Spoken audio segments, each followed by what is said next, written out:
Hello, Kurt. Hello, David. How are you? I'm good. Good. And here we are on February 9th, Right? our webisode, Mhm. ArtStream Live webisode for February the 9th, 2019. Time And flies. It's a big subject tonight. Big subject. Big subject. It's Let's the see. i- What is that subject? There's that subject. Well, what about the idea of originality? Does authenticity matter? Yeah. I think that's, and it's kind of a lead-in from our webisode of last month, Yeah. where we talked about forgeries. So this is a good flow into that. Right. So tonight we're going to talk about that. Does authenticity matter? Originality, is it important in art? You say yes, but why? Okay, so let's start here with the Yeah. value of things. Just things, regular old things. Just things. Why are some things Yeah. more valuable than others? And we'll get into that. So let's bring up the next slide and we'll get going here. Okay, why do people place a high value on certain things? Yep. Like it has there on the list, the value of everything has to do with the history of it. What was it involved in a special event? Mm-hmm. And one of the things I found interesting, a lot of times the aesthetic properties of the item don't matter. They really don't make any difference. And it doesn't depend on the skill that was made to make the thing that's valuable. Okay, and the idea... It's sort of... Yeah. Somebody has to have an interest in what that thing is. Yeah, and did it have contact with a special person? That could be part of it. And I found out, too, if you call it a piece of art, a lot of times people think that increases the value. Right. So I've got some images there of certain items that are everyday things. But now that you know what's behind them, Elvis Presley's hair. Yeah. Well, it's his hair, so it's important. My hair is not important. I don't have that much left anyway. But look at that. They sold his hair in 2002 for $115,000. Oh, wow. I couldn't get 20 cents for mine or a cup of coffee. I have to pay. All right. What about it? Yeah. What about Mark McGuire? Said he's going to run baseball. It's a baseball, but it went for $3 million in 1999. Show me the money. And then the most expensive piece of clothing, Marilyn Monroe's Happy Birthday, Mr. President dress that she wore when she sang Happy Birthday to John F. Kennedy. Mm-hmm.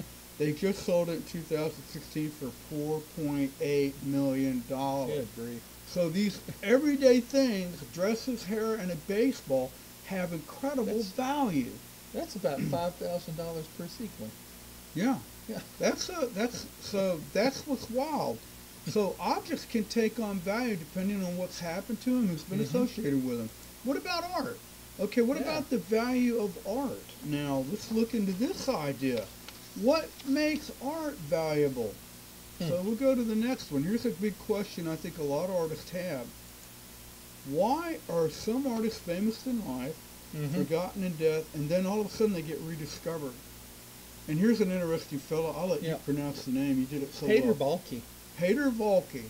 He's Norwegian's forgotten master. I like this guy's stuff. I like it a lot. Yeah. Now, he was born on the Norwegian island of Helgoya in 1804. He is described as one of the original painters of 19th century Scandinavia. He died in 1887 at the age of 82. He was not a commercial success. In fact, he quit painting. He couldn't make any money. He got into politics and stuff. But he was forgotten out of Norway. It was a native country. But here's what's funny. 150 years later, this little-known artist is described ahead of his time, and he's acclaimed as a forerunner of expressionism. Suddenly he's hot stuff and he's dead. And what's wild, this is what's always interested me. The art itself has never changed. No. It's the same art when he painted it. Now, condition-wise... He didn't change. He's dead. Yeah, and the conditions may have changed on the art that could affect the value. But now he's considered an extraordinary rediscovery. Yeah. Here's some good examples of his work. I mean, I was interested in him. I like what he was doing here. And now he's been rediscovered. He's having just major shows and major museums of his work. So it's one of the ideas behind the value of things, but he still had originality, and he had authenticity. So those things carry through over time. Yeah. That's one reason they're important, because even though you may be forgotten, those values continue on in time. Right. They're constant. And and we'll get into some more things. So the next one's kind of another question. Yeah. So why are some artists, like you said, famous in life, forgotten in death, and then rediscovered? Well, here's some possible answers. Many of them forgotten artists were actually better than their peers. Things just didn't go their way. They were in the wrong place at the Wrong wrong time, all right. Their art never caught on. It wasn't trendy. You know, maybe Right. they painted the wrong things in the wrong They didn't way. use the right colors. Van Gogh's a Yeah. perfect example. You know, people didn't care what he was doing. He was doing it the wrong way. Yeah, interior Right. design. They didn't use the right colors. Right. They didn't use the right color. Sometimes they die young, or sometimes they live long enough they're actually forgotten, or they just lived in the wrong place. Yeah, out in know? the country, nobody Yeah. knew them. And that's one thing about Vader Valky. He was in Norway, and he actually traveled to the most northern part of Norway to make his art. At that time, you couldn't go any farther north than that. Yeah. He really was out of the way up Yeah. there. So, but I don't think he lived there, but he stayed a lot Yeah. of time up there. Okay? They were so busy making art, they didn't take time to promote themselves. That I can I think that understand. happens a lot. I do too. Yeah. I mean, you want to make art, Yeah. you want to take time promoting it. No, No. let's face it, most artists don't want to do that. They don't. They want to make art. They want to make art. Right. And another issue that happens, sometimes a collector will get you work, and they don't show it. It gets Yeah. put in their private collection. Nobody ever sees it. Yeah, it's in the That's upstairs happened, hallway. right? Nobody sees it. And then there's something I always like. It's called the cult of the new. Mm-hmm. That, you know, causes things happen in art. Like it's like art has fashions, trends, isms. Right. And sometimes that makes an artist less appreciated. And one of the things I did like that last one, over time, art tends to be sanctified or Yeah. forgotten. Right. It's one or the other. Mm-hmm. No middle So- ground. No. But the point is, whatever the reason, the art itself did not change. No. So all these things affect value. Mhm. So there's a lot of issues with the value of art, but the key is, like I said, originality, Right. authenticity. If you have it, they'll go through time, and I think people will see it again Yeah. later. Mm-hmm. So that's a good thing. Excuse me as I clear my throat. Now, what about the value of originality?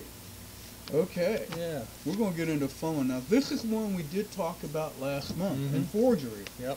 This is our buddy Han van Meegeren. Not Margarine, Meegeren. Another Dutch artist. This particular painting right here, The Disciples of Emmaus, at one time was considered to be an incredibly valuable art treasure. Hmm. It was considered to be by Vermeer, Yeah. Johannes Vermeer, and so it was a national treasure. The only problem is he didn't paint it. Yeah. Old Han van Meegeren painted it. And like we talked about last month, he painted for his life. He had to paint it in front of a jury because he got accused for treason Mm-hmm. by selling it to the Nazis. He said he was a hero because he sold it a fake. And he Right. proved it was a fake. But as soon as people found out it was a fake in 1945, it wasn't worth much. Mm-hmm. So even though the work at one time had been valuable, it looked valuable, even though it looked good, Yeah. it didn't matter.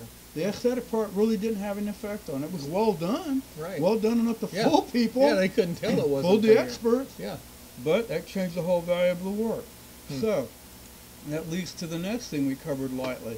Mhm. According to Jan Walter, director of the Swiss Fine Art Experts Institution, and they're a group, they specialize in art authentication. Yeah. He claims that over 50% of the art pieces that exist on the market are fake. 50%. 50%.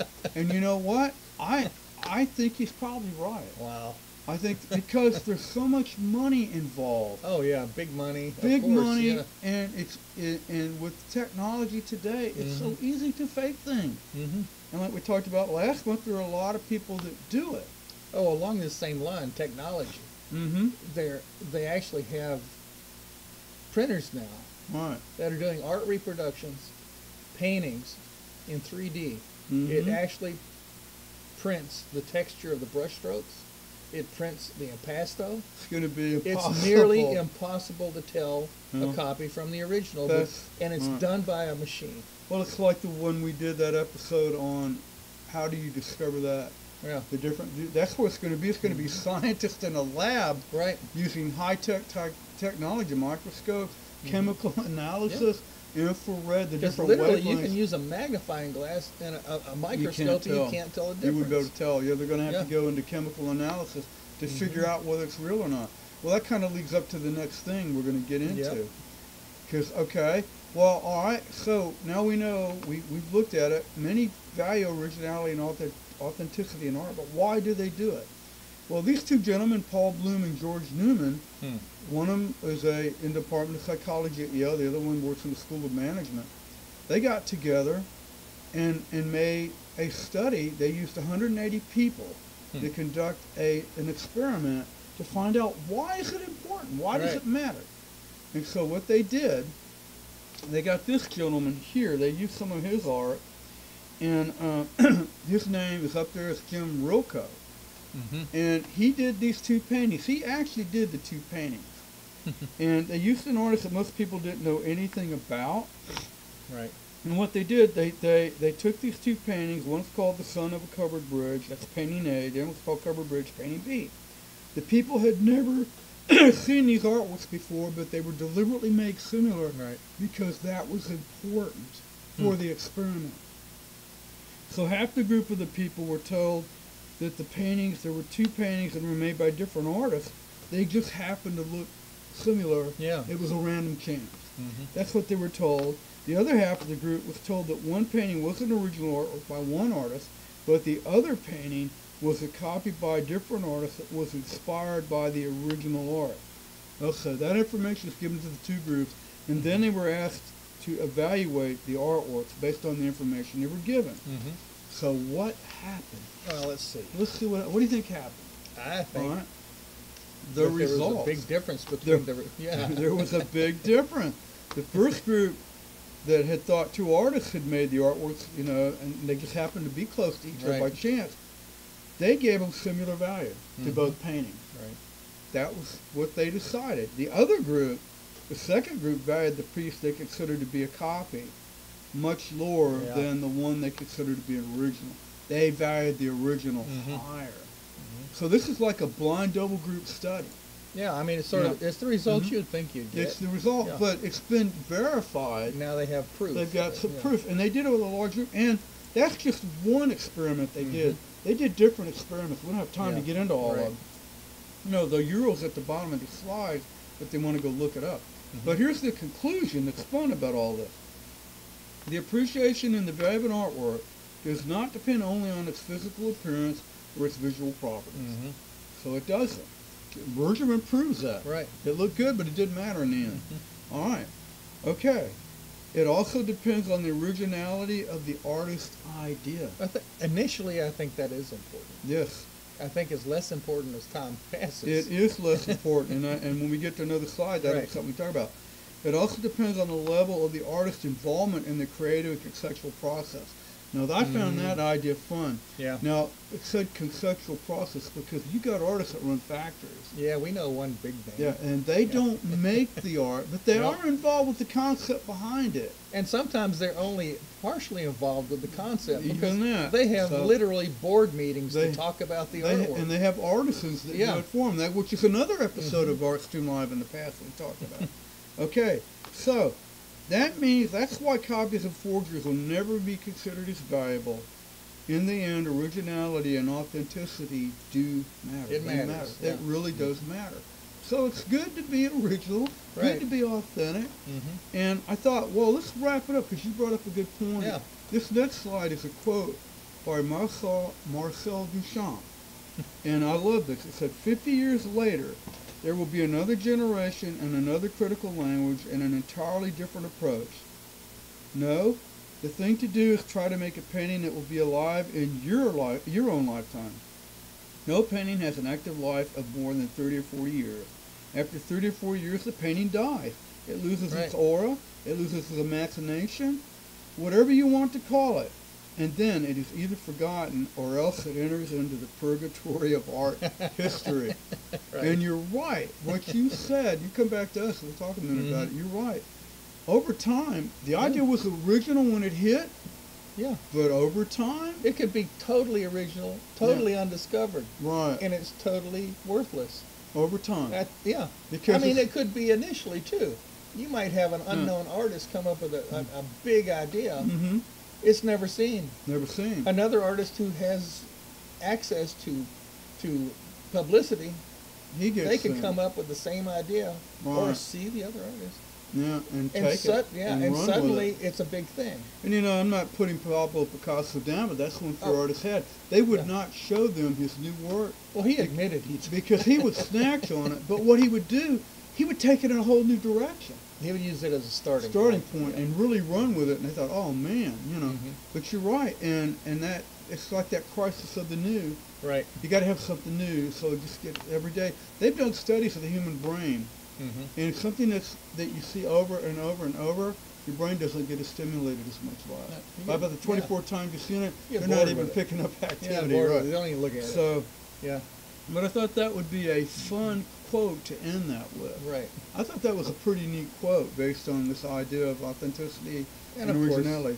And our credits. And, you know, we want to wish everybody happy Valentine's. But, you know, this is me. I'm sorry. But what's more original than a Krispy Kreme donut? Nothing. That's why I put it in. And it's valuable. It is valuable. And it's original. So, hey, I'm very tempted after the episode. Go get some of them. Hey, there you go. And actually, I don't see if the hot light's on. See if the hot light's on. So that was our subject tonight. I thought that was a good kind of follow-up subject to get into, especially after last month. Good tie-in.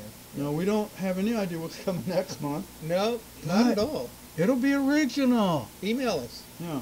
ArtStreamLive@gmail.com. Give us some ideas. Okay. Yeah.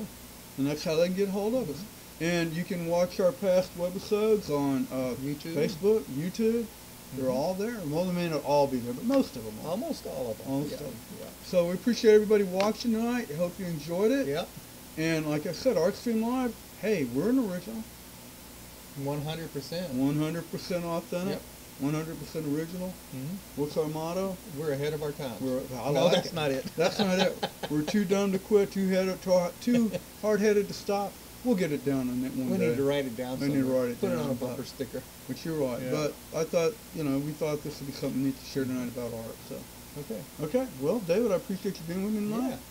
Yeah. And we thank all of you for watching. Come back next month. We'll do it again. Safe. All right. So long. So long, everybody. Good night.